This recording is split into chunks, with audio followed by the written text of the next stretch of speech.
మన ప్రభు అయిన యేసు క్రీస్తు నామంలో కూడి వచ్చిన ప్రతి ఒక్కరికి వందనాలు తెలుపుకుంటూ దేవుని యొక్క పరిశుద్ధ గ్రంథంలో నుంచి 2వ రాజుల గ్రంథం 5వ అధ్యాయం 25వ వచనం మనం చదువుకుందామండి. 2వ రాజుల గ్రంథం 5వ అధ్యాయం 27వ వచనం.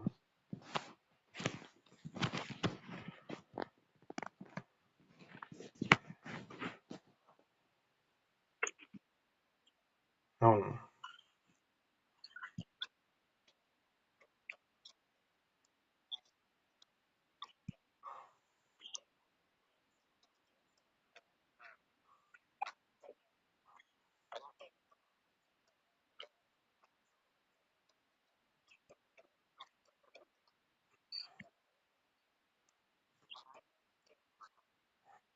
ఇక్కడ ఉన్న మాటలు బట్టి జ్ఞాపకం చేసుకుంటే ఇక్కడ ఒక వ్యక్తిని కనబడుతూ ఉన్నాడు. దైవజనుల ఎదుట తన యొక్క స్థితిని బట్టి నేర్చుకున్న పాఠంలో తన జీవితంలో నడిపించబడలేని పరిస్థితిలో ఉన్న వ్యక్తి. ఈ వ్యక్తి తన జీవితంలో జ్ఞాపకం చేసుకుంటే దేవుని యొక్క పిలుపు చేత దేవుని యొక్క పరిచర్యలో వాడబడుతూ దేవుని యొక్క సేవకుడికి సహకారిగా నడిపించబడుతున్న వ్యక్తి ఈ వ్యక్తి. ఇక్కడ ఈ వ్యక్తితో ఇక్కడ విధమైన స్థితిని గుర్తు చేసుకుంటే ఈ సందర్భం ముందు మనం కొన్ని విషయాలను జ్ఞాపకం చేసుకుందాం. ఇక్కడ నయమాను యొక్క కుష్టి రోగము నీకును నీ సంతకిని నిత్యము అంటుకొని ఉండే పరిస్థితి ఉంటుంది అని ఎందుకు చెప్పవలసిన పరిస్థితి వచ్చిందంటే, ఇక్కడ ఈ యొక్క గెహజీ తన జీవితాన్ని జ్ఞాపకం చేసుకుంటే గెహజీ ఎలాంటి వాడంటే, గెహజీ దేవుని సేవకుడి ఎదుట సహకారిగా నడిపించబడుతూ దేవుని సన్నిధిలో ప్రార్థించేవాడిగా ఉన్న వ్యక్తి. అయితే ఇక్కడ ఈ యొక్క నయమాను గురించి మనం తెలుసుకొని ఈ గెహజీ గారి దగ్గరికి వద్దాం. ఇక్కడ నయమాని గారి యొక్క జీవితంలో జ్ఞాపకం చేసుకుంటే అక్కడ 5వ వచనంలో మొదటి వచనం కానించి చదువుకుంటా వస్తుంటే అక్కడ ఏమంటే కనబడుతుందంటే, ఈ నయమాని గారి యొక్క చేత ఈ యొక్క వ్యక్తి ఏ ప్రదేశానికి వెళ్ళినా జయం పొందుకుంటున్న వ్యక్తిగా కనబడుతూ ఉంటాడు. ఈ వ్యక్తి జీవితంలో జ్ఞాపకం చేసుకుంటే ఎక్కడికి వెళ్ళినా తన జీవితంలో యెహోవాయే తనకు తన యొక్క స్థితిని బట్టి జయం కలుగజేస్తున్నాడని చెబుతుంది. అంటే అతడు ఏ ప్రాంతానికి వెళ్ళినా యెహోవా తనకి తోడుగా ఉండి సఫలం చేస్తున్నాడంట. యెహోవా ద్వారా అతని జీవితంలో కార్యం సఫలపరచబడుతుంది. అక్కడ అంటాడు, ఒకసారి చదువుదాం అన్నమాట. మొదటి అదే రెండో రాజుల్లోనే 5వ అధ్యాయంలో మొదటి వచనం.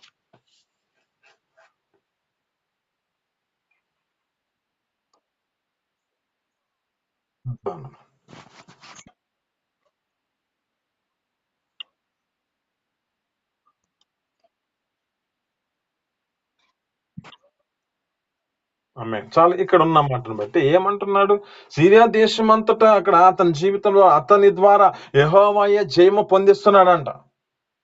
అంటే ఇక్కడ ఇతని జీవితంలో జ్ఞాపకం చేసుకుంటే దేవుడి ద్వారా కార్యం జరిగించబడుతుంది. అయితే ఇక్కడ ఇతని స్థితిలో జ్ఞాపకం చేసుకుంటే లోకంలోకి వెళితేనో మనిషి జీవితంలో ఎక్కడికి బయట అంతా తిరిగి వస్తున్నప్పుడేమో ఒక హీరోగా కనపడుతున్నాడు.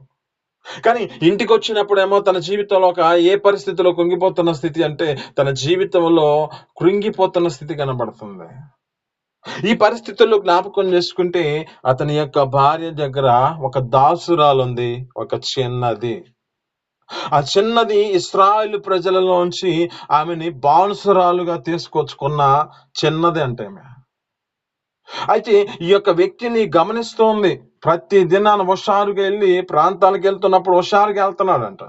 కానీ వచ్చేటప్పుడేమో తన జీవితంలో ఇంటికి వస్తేనేమో బాధాకరమైన పరిస్థితి గుర్తు వస్తుంది.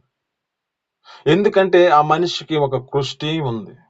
ఆ కుష్టి రోగం చేత తన జీవితంలో ఇంటికి వచ్చినప్పుడల్లా బాధ చెందుతున్నాడు. కానీ బయటికి వెళితేనేమో జయం పొందుకుంటున్న వాడిగా కనపడుతున్నాడు.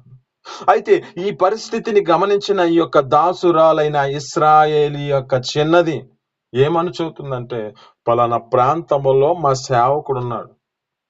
ఆ ప్రార్థన చేస్తే దేవుడు గొప్ప అద్భుత రీతిగా స్వస్థతనిస్తాడు అని చెప్పి ఒక దైవజనుల గురించి చెబుతుంది ఒక చిన్నది. ఈ చిన్నది చెప్పిన మాట ప్రకారం జ్ఞాపకం చేసుకుంటే అక్కడికి వ్యక్తులను పంపించాడు. అయితే చెప్తున్న మాట ఏమిటంటే, పలానా నదిలో ఆ వ్యక్తి మునుగుమన్నాడు, 7 మార్లు మునుగు అన్నాడు. 7 మార్లు మునగమంటే ఇతని స్థితిని బట్టి జ్ఞాపకం చేసుకుంటే అక్కడెక్కడో మేము మునిగేదేంది మా ప్రాంతంలో లేదా అని చెప్పి సందేహపడుతూ నడిపించబడుతూ తన జీవితాన్ని ఏమనుకుంటున్నాడంటే లైట్ గా తన స్థితిని బట్టి కోపపడుతున్న స్థితి కనబడుతుంది. కానీ అతనిలో ఒక దాసుడు తనకున్న ఆ యొక్క సైన్యంలో ఒక వ్యక్తి చెబుతున్నాడు, అయ్యా ఆయన నీకేం చెబుతున్నాడు? నీ స్థితిని బట్టి ఆయన ఏదైనా నిన్ను చేయమంటే నువ్వు చేస్తావు కదా. ఇప్పుడు నిన్నేమంటున్నాడు? ఆయన నిన్ను శుద్ధుడు అంటున్నాడు, కడగబడు శుద్ధుడు కమ్మంటున్నాడు కదా. అంతే కదా ఆయన చెబుతుందని చెబుతున్నప్పుడు ఆ మాటకి అతను మరలా ఆలోచించుకొని ఇప్పుడు ఏ ప్రదేశానికి వెళ్ళాలో ఆ ప్రదేశానికి వెళ్ళి తన జీవితంలో జ్ఞాపకం చేసుకుంటే 7 మార్లు మునిగాడంట. ఆమేన్, హల్లెలూయా. 7 మార్లు మునగగా తన జీవితంలో ప్రతి పిల్ల దేహం వలె మార్చబడిందంట అతని స్థితి, అతని యొక్క శరీరం అలాగా మార్చబడిన వాడిగా కనపడుతున్నాడు. ఈ అద్భుతాన్ని చూసిన వ్యక్తి ఇప్పుడు ఏం చేస్తున్నాడంటే సేవకుడి దగ్గరికి బయలుదేరాడు. ఇప్పుడు సేవకుడి దగ్గరికి బయలుదేరిన స్థితిని గుర్తు చేసుకుంటే ఇప్పుడు ఆ సేవకుడి దగ్గరికి వెళ్ళినప్పుడు ఈ సేవకుడి దగ్గర ఉన్నవాడే ఈ యొక్క శిష్యుడు గెహజీ. ఈ గెహజీ తన జీవితంలో జ్ఞాపకం చేసుకుంటే ఆ యొక్క సేవకుడి దగ్గరకు వచ్చిన ఈ యొక్క నయమాన్ ఏం చేస్తున్నాడంటే కొన్ని వాటిని తీసుకొస్తున్నాడు.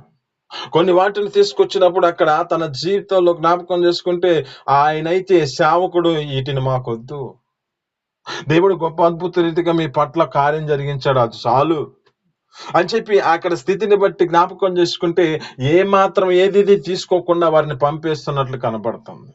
ఇది గమనించిన ఈ గెహజీ ఏం చేస్తున్నాడంటే మరలా ఈ గెహజీ వాటి కోసం ఆలోచిస్తున్నాడు. ఇప్పుడు వారు వెళ్ళిపోయారు. ఇప్పుడు సేవకుడు ప్రార్థన చేస్తున్నాడు, మోకరించి ప్రార్థన చేస్తున్నాడు. ఇప్పుడు ప్రార్థిస్తున్న వ్యక్తి వద్ద సహకారిగా ఉన్న గెహజీ కూడా కూర్చొని ప్రార్థించవలసిన వాడు.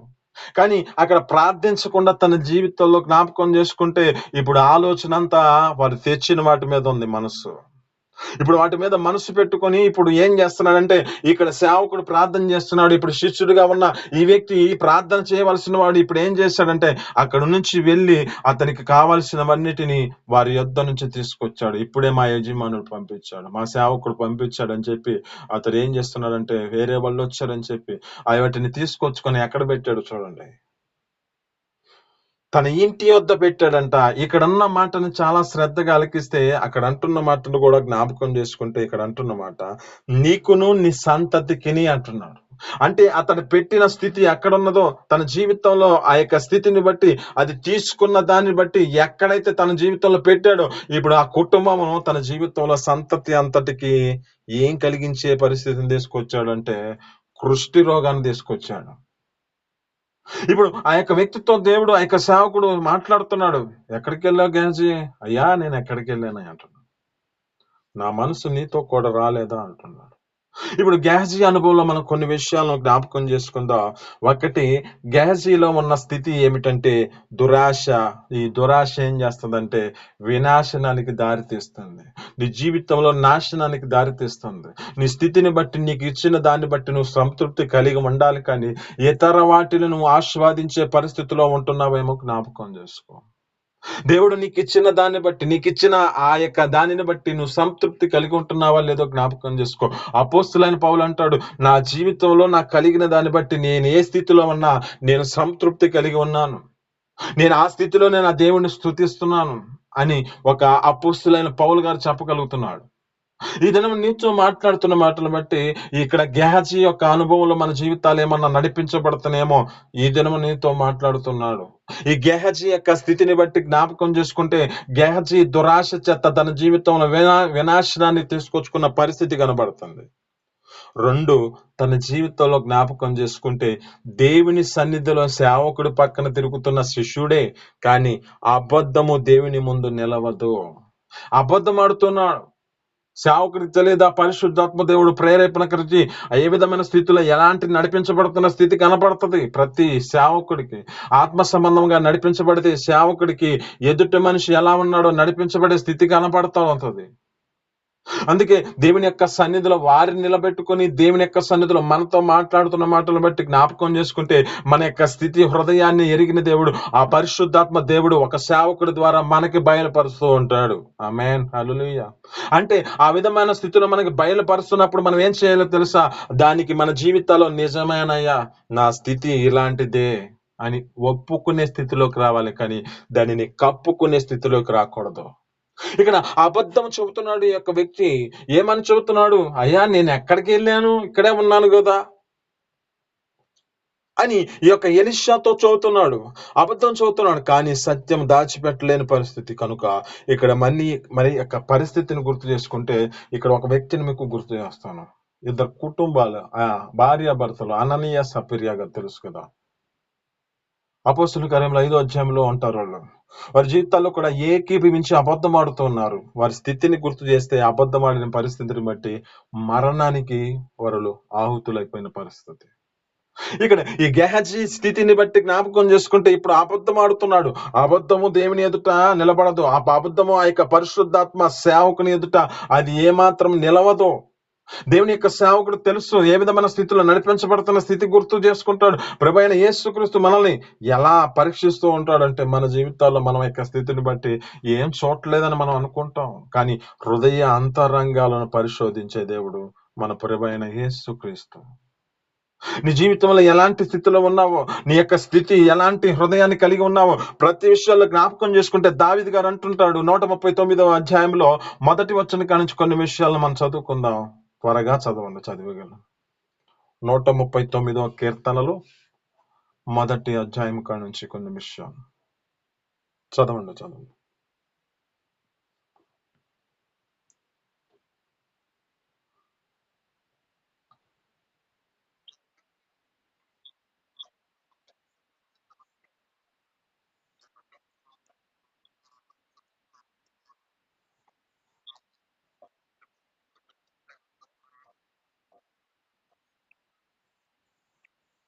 ఇక్కడ ఉన్న మాటలు బట్టి జ్ఞాపకం చేసుకుంటే, ఈ యొక్క మాటల్లో జ్ఞాపకం చేసుకుంటే, యెహోవా నీవు నన్ను పరిశోధించి పరీక్షించుచున్నావు అంటే పరీక్షించి పరిశోధిస్తున్నాడు.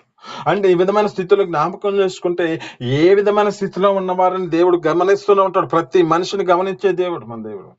అక్కడ జ్ఞాపకం చేసుకుంటే తన జీవితంలో జ్ఞాపకం చేసుకుంటే, అయ్యా నేను కూర్చుండుట నీకు తెలుసు, నీకు లేచుట నీకు తెలుసు, నా ఊహలో తలంపు పుట్టక మునుపే నీకు తెలుసు, నేను ఎక్కడికి వెళ్ళినా అక్కడికి వస్తావు.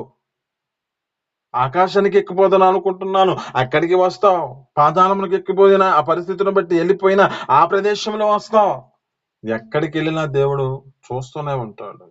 అయితే మన జీవితాల్లో ఏం చేయబడాలంటే, మన యొక్క స్థితిని బట్టి మనము దేవుని సన్నిధిలో ఎలా నడిపించబడాలంటే, ఆయన గుడారంలో మన జీవితాలు ఎలా ఉండాలంటే, కీర్తనలో 15వ అధ్యాయంలో అంటాడు, యెహోవా నీ గుడారములు అతిథిగా ఉండదగిన వాడెవడు?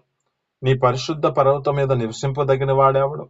యథార్థమైన ప్రవర్తన కలిగి హృదయపూర్వకముగా నిజము పలుకువాడే అంటున్నాడు. నీతిని అనుసరించుచు హృదయపూర్వకంగా నీతిని ఈ విధమైన నిజము పలుకువాడే అంటున్నాడు. ఇప్పుడు దేవుని సన్నిధిలో శిష్యుడిగా మార్చబడి నడిపించబడుతున్న వాడికి ఇప్పుడు ఏ విధమైన స్థితికి వచ్చాడు? అబద్ధం ఆడుతున్నాడు. ఈ దినం నీతో మాట్లాడుతున్న మాటలు బట్టి నీ జీవితంలో దురాశయమైన ఉన్నదమ్మో, నీ జీవితాన్ని సరిచేసుకో. ఆ దురాశ నీ జీవితాన్ని ఏం చేస్తుందంటే వినాశనానికి దారితీస్తుంది. నీ జీవితంలో అబద్ధమాడే స్థితి వస్తుందేమో. దేవుని యందు నువ్వు నడిపించబడుతున్నావు, దేవుని సన్నిధికి వస్తున్నావు, దేవుని యొక్క మార్గంలో నడిపించబడుతున్నావు. అయితే నీ మార్గం సరిగా ఉందో లేదో జ్ఞాపకం చేసుకో. నీ మార్గంలో నిజం పలికే స్థితిలోనికి వస్తే గుడారంలో అతిథిగా ఉంటావు. ఆ గుడారంలో అతిథిగా ఉండాలంటే, ఆయన సన్నిధిలో ఉండాలంటే అక్కడ జ్ఞాపకం చేసుకుంటే ఏ స్థితిలో కనపడుతుంది అంటే, అక్కడ ఉన్న మాటలన్నింటినీ జ్ఞాపకం చేసుకుంటే, అతడు ప్రమాణము చేయగా నష్టము కలిగినను మాట తప్పడు. అంటే ఇప్పుడు దేవుని సన్నిధికి వచ్చిన నీ జీవితంలో ఎలా నడిపించబడాలో నీ స్థితిని బట్టి నీ జీవితంలో తెలియపడుతుంది. అయినా తెలియపరచబడుతున్న నీ జీవితం ఏమి చేయబడుతుందంటే లోక సంబంధమైన అబద్ధానికి చోటిస్తున్నావు. ప్రకటన గ్రంథంలో అంటాడు, ఏమంటాడంటే ఆ నిత్య నరకానికి వెళ్ళే స్థితిలోనికి ఇది కూడా ఒకటి ఉందంట. అబద్ధము ఆడేవారు కూడా ఆ యొక్క విధమైన స్థితిని బట్టి ఆ యొక్క పరలోక రాజ్యంలోనికి ప్రవేశించరు కానీ పాతాళములకు వెళ్ళే పరిస్థితి ఉన్నది. అయితే ఇదేమో నీతో మాట్లాడుతున్న మాటలను బట్టి నీ జీవితంలో ఆయన గుడారానికి వచ్చావు. అయితే నీ జీవితం నీతి యథార్థతను కలిగి హృదయపూర్వకంగా నిజమే పలుకుతున్నావా? లేక అబద్ధమును తోడు చేసుకుంటున్న పరిస్థితి ఉన్నదా? అబద్ధము కొన్ని దినాలే అది పనికొస్తది. అది నిలవదు. మూడో అనుభవం ఏమిటంటే దేవుని యొక్క సేవను లాభంగా ఉపయోగించుకోకూడదు. దేవుని యొక్క సన్నిధికి వచ్చిన నీ జీవితంలో బట్టి దేవుని యొక్క సేవకులుగా నడిపించబడుతున్న వారి పట్ల నీవు కలిగి ఉన్న స్థితిని బట్టి నీ జీవితంలో ఎలాంటి స్థితిలో నడిపించబడుతున్నావు? కొంతమంది తమ జీవితాల్లో నడిపించబడుతున్న పరిస్థితులు ఉంటాయి. సేవకునికి దేవుని సేవకు లాభానికి ఉపయోగించుకునే కూడదు అంటున్నాడు. అంటే దేవుడు మనకు ప్రత్యేకమైన స్థితిని బట్టి ఇచ్చిన మన జీవితాల్లో ఇచ్చిన ధన్యతను బట్టి మనకిచ్చిన దానిలో మనం దేవుని సన్నిధిలో నమ్మకంగా ఇచ్చేవారముగా ఉన్నామా? లేక దేవుని యొక్క సేవలకు ఉపయోగించవలసిన ఆ దేవుని యొక్క సొమ్మును మనం దొంగిలించేవారుగా మార్చబడ్డామేమో. మలాకి గ్రంథం 3వ అధ్యాయం 9వ వచనంలో అంటాడు. అక్కడ అంటాడు, మానవుడు దేవుని యొద్ద దొంగిలించునా అంటే, అవును మీరు నా యొద్ద దొంగిలిస్తూనే ఉన్నారు. దేని విషయంలో మేము దొంగిలించామా అంటే, అయ్యా ప్రతి వారి ఇక 10వ భాగం ప్రతిష్టార్పణ ఈయకే దొంగిలించిరి అంటాడు. ఇదేమో నీతో మాట్లాడుతున్న మాటలను బట్టి దేవుని యొక్క సొమ్మును నువ్వు దొంగలించే పరిస్థితి ఉన్నదేమో. దేవుని సేవకు నేను ఉపయోగించవలసిన దానిని నువ్వు నీ లాభానికి వాడుకుంటున్నావు. నీ సొంత ఖర్చుగా దాన్ని వాడుకుంటున్న స్థితి ఏమైనా ఉందో.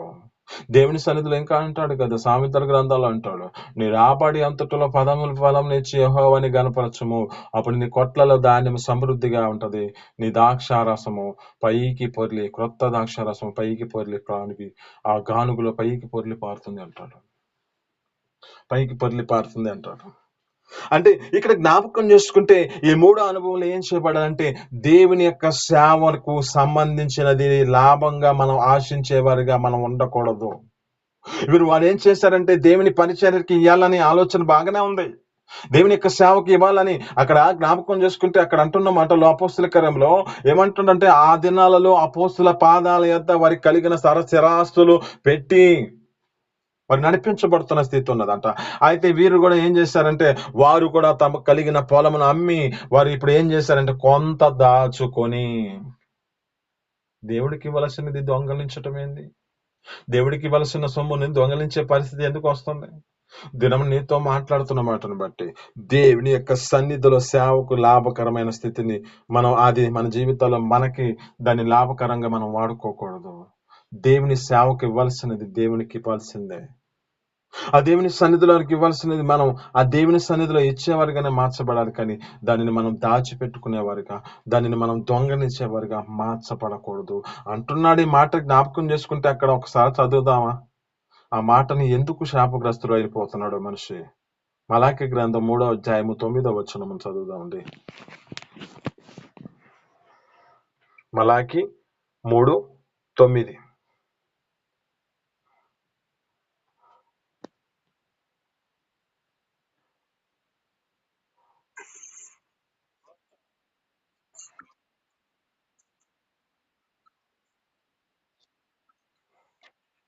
పైన వచనం కూడా ఒకసారి చదువు.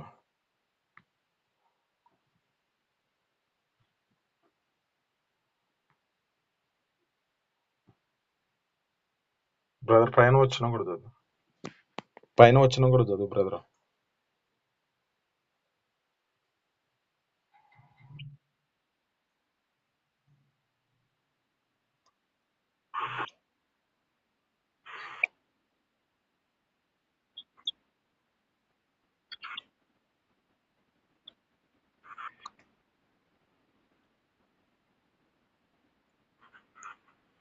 ఇందువల్ల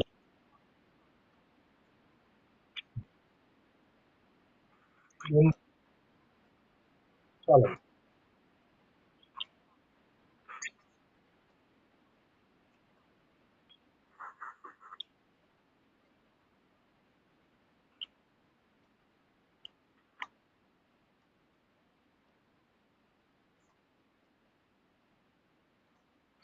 చాలా ఇక్కడ ఉన్న మాటను బట్టి ఏమంటున్నాడంటే, ఇందువలన మీరు శాపగ్రస్తులైరి. ఎందుకు శాపగ్రస్తులైరి అంటే, మానవుడు దేవుని యొద్ద దొంగిలించునా అంటే, మీరు నా యొద్ద దొంగిలిస్తూనే ఉన్నారు అంటున్నాడు.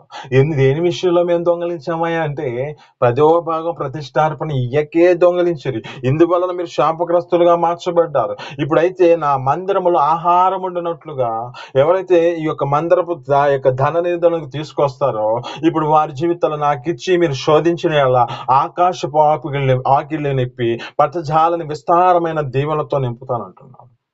అయితే ఈ దినం నీతో మాట్లాడుతున్న మాటలను బట్టి మూడో అనుభవం ఏమిటంటే, దేవుని యొక్క సేవలో నీ జీవితంలో లాభకరమైనది నువ్వు తీసుకోకూడదు. ఆ దేవుని సేవకి ఇవ్వాల్సినది దేవుని యొక్క సొమ్మును దేవునికి ఇచ్చే స్థితిలోనికి రావాలి, కానీ దానిని నువ్వు దాచిపెట్టుకునే స్థితిలోనికి రాకూడదు.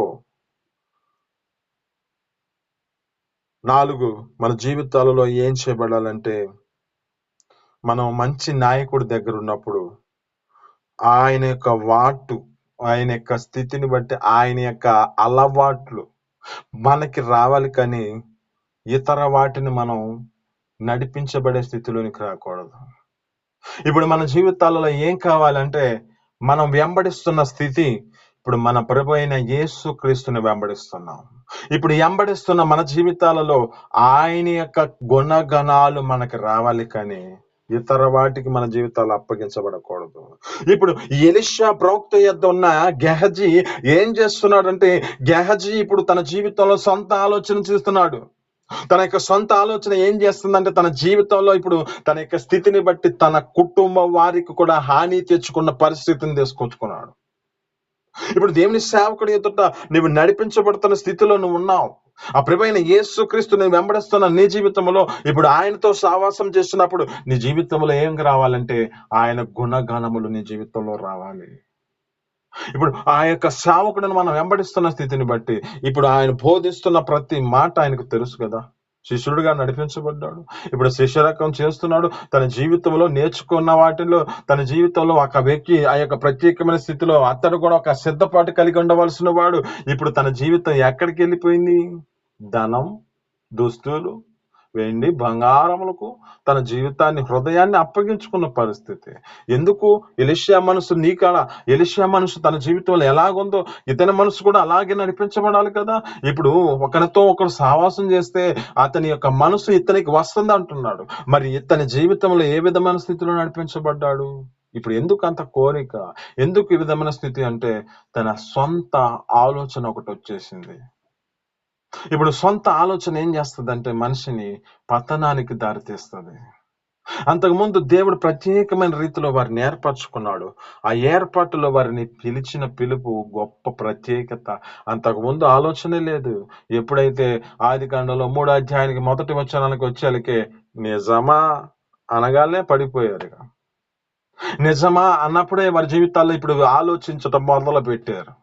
అంతకుముందు ఆలోచన ఏం లేదు. దేవుడు చెప్పిన మాటే వారి జీవితాల్లో ఒక గురి. ఆ దేవుడు చెప్పిన మాటే వారి జీవితాల్లో ఉన్నది.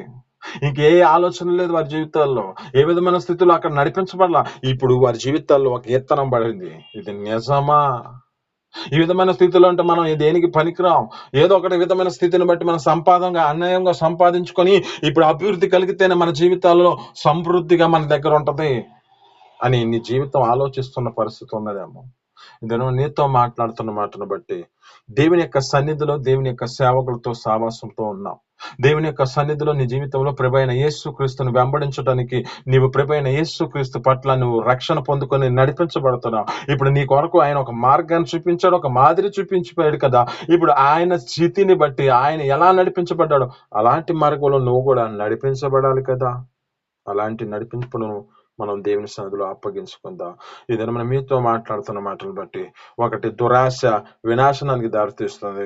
2 అబద్ధము దేవుని ముందు నిలవదు. 3 దేవుని యొక్క సేవ లాభాన్ని మనం దేవుని సన్నిధిలో దేవునికి ఇవ్వాల్సిన సొమ్మును మనం లాభకరంగా మనం వాడుకోకూడదు. 4 మన జీవితాలలో మన యొక్క స్థితిని బట్టి మంచి నాయకుల దగ్గర మనం వెంబడిస్తున్నప్పుడు ఆ నాయకులు నడిపించబడుతున్న స్థితిని బట్టి అలాంటి నడిపింపులో మన జీవితాలు అప్పగించబడాలి, కానీ మన సొంత ఆలోచనలో మనకి రాకూడదు. కనుక మన జీవితాలను అట్టి స్థితిలో ఉండకుండా దేవుని సన్నిధిలో మన జీవితాలను ఒక గొప్ప సేవకుడు ప్రభైన యేసుక్రీస్తును వెంబడిస్తున్న వారిగా మనం మార్చబడదుము గాక. ఈ మాటలు మేము ఇక్కడ దీవించి ఫలించును గాక. చిన్ని ప్రార్థన. పరిశుద్ధుల జీవాధిపతి ఆశ్చర్యకరుడ మహోన్నతరానికి స్తోత్రాలు. మీ అపారమైన ప్రేమ చేత కృప చేత నా తండ్రి ఇదే మాతో మాట్లాడిన మాటలు బట్టి స్తోత్రాలు తండ్రి. అయా గ్యాజీలో నా తండ్రి 4 అనుభవాలు మాకు నేర్పించింది దేవానికి స్తోత్రాలు. అయా దురాశ వినాశనానికి దారితీస్తుందని, అయా అబద్ధము దేవుని ముందు నిలవదు కనుక అయా మా జీవితాల్లో మేము అబద్ధం ఆడుకున్న నీ గుణారంలో అతిథిగా ఉండాలంటే హృదయపూర్వకంగా నిజం పలికే మనసును మాకు దయచేయండి. నీ సేవలో నా తండ్రి ఉపయోగించవలసిన వాటిని మేము లాభకరంగా మేము ఆడుకుంటున్నాము. వాటిని నా తండ్రి మా జీవితాల్లో లాభకరంగా వాడుకోకుండా మీ సన్నిధికి ఇవ్వాల్సిన సొమ్ముని మేము దొంగలించకుండా నీ సన్నిధిలో ఇచ్చే కృపను మాకు దయచేయండి. అలానే తండ్రి మంచి నాయకులను వెంబడిస్తున్న వారమై మంచి నాయకుల చేత మేము నడిపించబడుతున్న స్థితిలో మా జీవితాలను మేము కూడా కాపాడుకుంటూ ఆ ప్రభైన యేసుక్రీస్తును వెంబడిస్తున్నట్లుగా మా జీవితాలను పరిశుద్ధపరచుకుంటూ ఆ నిత్య జీవార్థమైన పరలోక రాజ్యానికి సిద్ధపాటు కలిగి ఉండే కృపను దయచేయమని యేసు పరిశుద్ధ నామమున అడిగి పొందుకొని చేస్తున్నాను తండ్రి. ఆమేన్.